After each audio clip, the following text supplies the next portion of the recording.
At primary school, the staff did understand my condition, and they were given training about my condition, and they were given all the equipment they needed to support me, and they were really good at doing it because, as I've said before, I think because I was the only one, it's easier because there's only me to deal with, and like secondary school, there's not like lots and lots of young people who will have an additional need.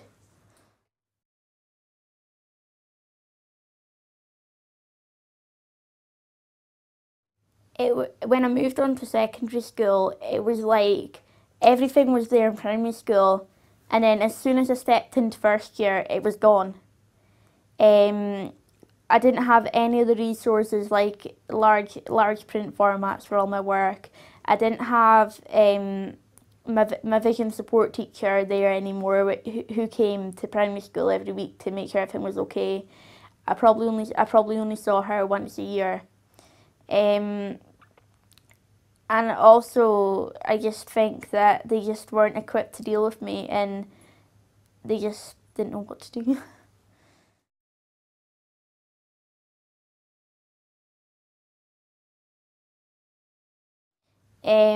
I also think that young people with long-term conditions find it difficult to kind of speak out because they don't think they can.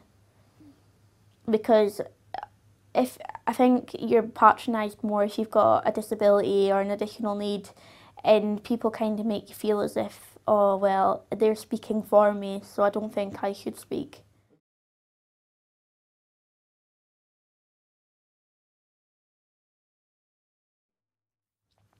I actually changed schools at the end of second year, and I moved to a school in the centre of Inverness. That was when I was choosing my standard grades, and I took biology. And my biology teacher just wouldn't recognise my disability at all.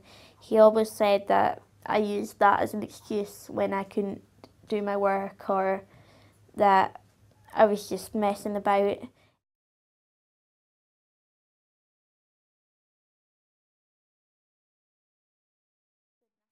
A lot of schools have this anti-bullying policy, and we don't have bullying in our school.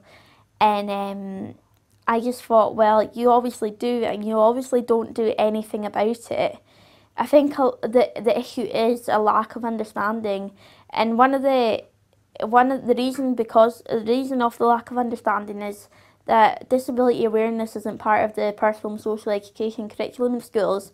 And personally, I believe it should be, because I remember one of our young people from Haggeye done a presentation about visual impairment in her school, and before she'd done that, she was being really badly bullied, and after that, the bullying stopped because everyone understood it.